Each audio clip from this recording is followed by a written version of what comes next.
Kwa wanaofuatilia siasa, watakuambia kwamba video za michezo michafu za baadhi ya wanasiasa ndizo zinazotumika kuwashinikiza wanasiasa hao kufanya maamuzi ya vitu ambavyo hawavitaki.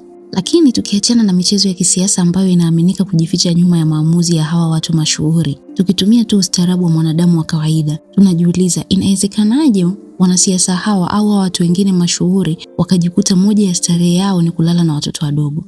Yaani waliwezaje kufikia kujitengenezea mtandao wao wa siri kabisa ambapo huko wakafanya ufuska wa aina hii?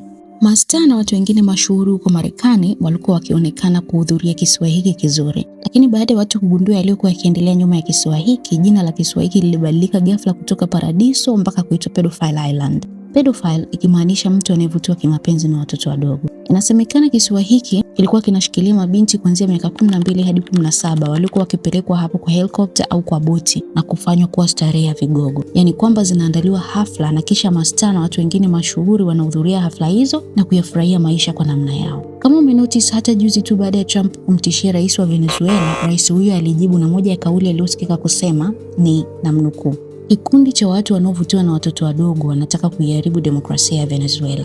Mwisho wa kumnukuu. Unajua sababu ya nyuma ya hii kauli? Na sio yeye tu, hata Putin pia aliwahi kusikika kusema namnukuu, "Watu hawa wameharibu tamaduni au misingi ya kifamilia na wanataka kuhalalisha mahusiano na watoto wadogo."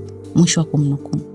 Hizi ni baadhi ya kauli tu za marais waliosikika kuongelea jambo hili, lakini bado kuna mamia ya wasichana wanaoendelea kukiri kuwa wahanga wa matukio haya. Kuna hii orodha ambayo imekuwa ikiongelewa kwa muda mrefu, inayosemekana kuwa na maelezo yote kuanzia majina hadi picha za waliokuwa wakihudhuria hafla hizo. Licha ya kujulikana uwepo wa orodha hii, bado imekuwa ngumu kuachiliwa kwa jamii kwa sababu imesheheni majina ya vigogo. Bila kusahau, moja ya vitu ambavyo Trump aliahidi wakati wa kugombea kwake muhula wa pili, aliahidi kwamba akiingia tu kwenye kiti cha urais atatoa hiyo listi ya waliohudhuria hicho kisiwa. Lakini baada ya kuingia, sasa hivi anasema nchi ina mambo mengi ya kufanya na ni muda sasa wa watu kuachana na hiyo kesi. Kitu ambacho kimeleta hali ya sintofahamu kwa mashabiki wa Trump. Mkasa mzima unaanza na huyu bilionea hapa, Jeffrey Epstein, ambaye yeye ndiye aliyekuwa mmiliki wa kisiwa hiki kilichokuwa kikijulikana kwa jina la Little St. James. Bilionea huyu ambaye hakuwa hata na degree, lakini kwa namna moja au nyingine alifanikiwa kupata kazi kwenye shule ya kishua itayo Dalton huko New York na akawa kama mwalimu. Labda ni kwa sababu ya kuwa kwake vizuri kwenye hesabu au kuna sababu nyingine nyuma ya pazia iliyochangia kupata kazi hapo, jibu analo mwenyewe. Na kwa kufanya kwake kazi hapo Dalton kulimpa connection na wazazi wenye nguvu ya pesa. Mmoja ya hao wazazi akiwa ni S. Greenberg, trader maarufu na pia mshirika mkuu wa Bear Stearns, kampuni ya masuala ya kibenki na uwekezaji. Kampuni iliyokuwa inawalenga watu kama kina Epstein, yani watu ambao hawana degree, ni maskini lakini wenye akili na ambao wako tayari kufanya chochote ili kutajirika haraka. Mwaka 1976 Epstein aliajiriwa kama msaidizi kwenye hii kampuni na miaka 4 tu mbele alipandishwa cheo na kufanywa partner, na hapo akajipatia wateja wazito kwenye masuala ya fedha. 1981 Epstein aliondoka Bear Stearns na akafungua kampuni yake ya masuala ya kusimamia mali, akaiita J. Epstein and Company, na utaratibu wake ukawa ni tofauti kidogo na makampuni mengine. Yani yeye akaweka kiwango cha pesa, hakuwa anakubali kuchukua mteja yeyote tu mwenye mali. Kama hauna mali za thamani ya bilioni 1, hakubali kuwa msimamizi wa watu wa level hiyo. Yani akawa yanasimamia watu wa bilioni 1 kuendelea. Hiyo ni dola. Na inasemekana hapa ndio Jeffrey alianzisha mahusiano na wanasiasa mashuhuri, wanasayansi na watu wengine wakubwa. Mwaka 2002 Trump aliwahi kusema, na nukuu kauli ya Trump, "Namjua Jeff kwa miaka 15. Ni mtu mzuri wa kufurahia naye. Inasemekana anapenda wasichana wazuri kama mimi ninavyopenda, na wengi wao ni wadogo, hamna shaka kuhusu hilo." Mwisho wa kumnukuu. Hii ni kauli iliyomponza Trump na watu wengi wanaitumia sasa hivi dhidi yake. Watu wanaitumia kauli hii kumhusisha Trump na mambo yaliyokuwa yakiendelea kwenye hicho kisiwa, japo yeye anaendelea kukanusha kuhusika. Kwa miaka mingi Jeffrey Epstein amekuwa akihusishwa kuwa kwenye mahusiano na mwanadada Ghislaine Maxwell, binti kutoka familia ya kitajiri level za kifalme.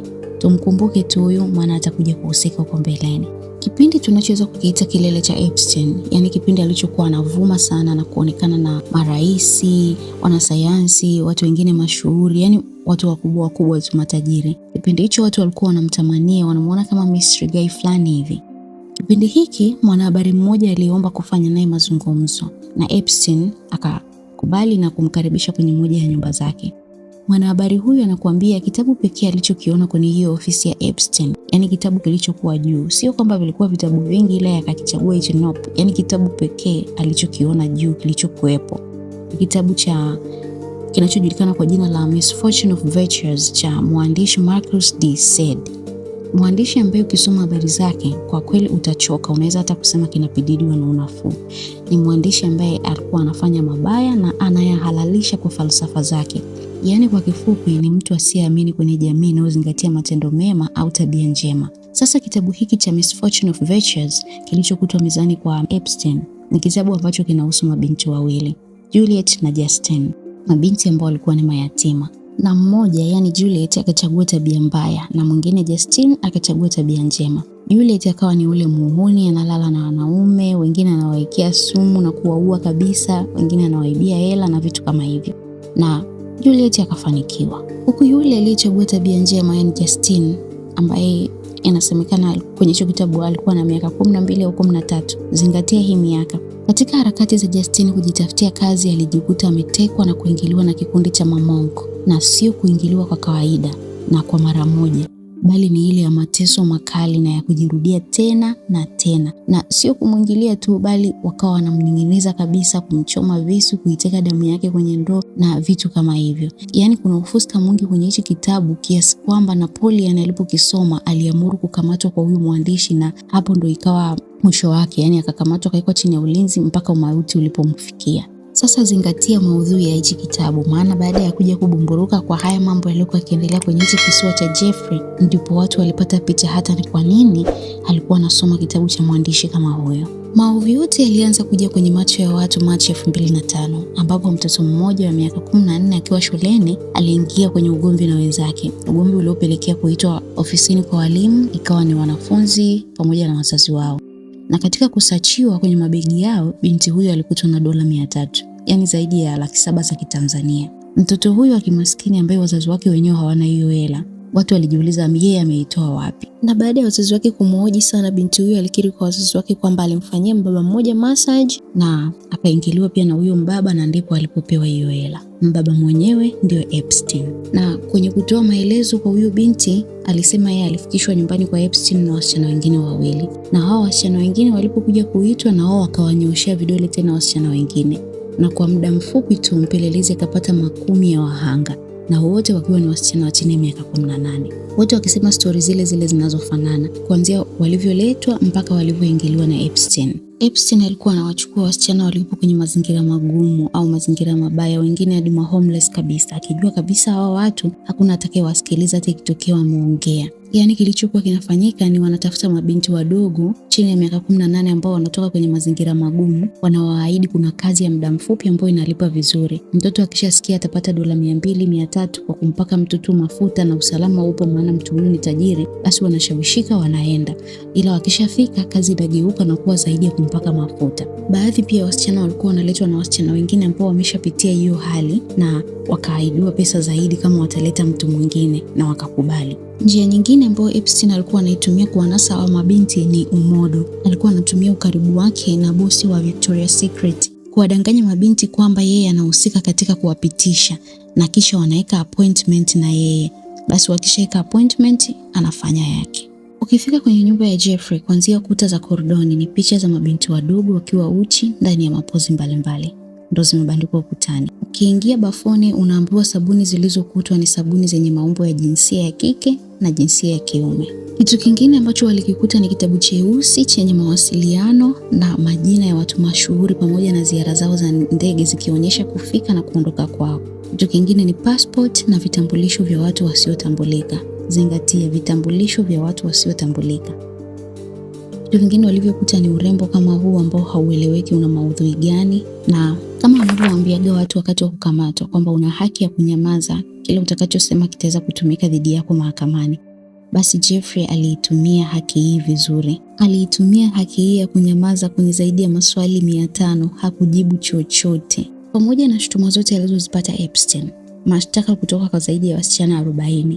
Bado Epstein alitumia nguvu yake ya fedha na connection alizonazo na watu wakubwa kwenye kujipunguzia adhabu, na msaada mkubwa ukiaminika kutoka kwa Alexander Acosta aliyekuwa mwanasheria mkuu huko Miami kwa wakati huo. Basi ilipokaa timu ya wasoma mashtaka na timu ya wanasheria wa Epstein kwenye majadiliano, timu ya Epstein ilifanikiwa kumpatia Epstein dili nzuri, ambapo Epstein alikubali makosa kutoka kwenye mashtaka mawili tu, yote ya kuomba unyumba kwa kahaba ambaye yuko chini ya miaka 18. Msisitizo kwenye neno kahaba, kitu ambacho kilimfanya mwanasheria wa huyo binti kulalamika na kusema kwamba binti huyu ameonewa mara mbili, yani mara ya kwanza na Epstein na mara ya pili na uongozi wa haki kwa kumuita mtoto wa miaka 14 kahaba. Basi kwenye hili deal, yes, naliita deal kwa sababu pamoja na ukubwa wa makosa ya Epstein, alihukumiwa kwenda jela miezi 13 tu huko Florida, na bado aliwekewa private, sio changanyikeni ambao watu hukumiwa, ambao watu wengine wenye makosa kama hayo hupelekwa, no. Na haikuishia hapo, bado akapewa uhuru wa kuwa anatoka jela na kwenda kufanya kazi zake siku 6 kwa wiki, masaa 12 kwa siku, na anakuja kuchukuliwa na limo yake kila asubuhi na kurudishwa jioni, huku nyakati nyingine akirudishwa usiku kabisa, kitu ambacho hakikuwa sahihi kwa mtu wa makosa ya aina hii. Na licha ya kwamba hili lilikuwa ni kosa pia hata dhidi ya wasoma mashtaka na polisi waliohusika kwenye hii kesi, bado walifutiwa makosa yao. Kikawaida wakati kesi inamalizika, washtaki wanapata nafasi ya kusikia juu ya hukumu aliyoipata mshtakiwa wao, lakini wahanga hawa wa Epstein hawakujulishwa kuhusu ile dili alilopewa wakati kesi inamalizika. Na pia wakati kesi inamalizikaga, kikawaida mtasikia kwa upana kuhusu makosa yote aliyopatikana nayo huyo mshtakiwa, lakini haikuwa hivyo juu ya Epstein. Vitu kama idadi ya mabinti wadogo aliowaingilia kutoka mwaka 2001 hadi 2005 haikuwekwa hadharani.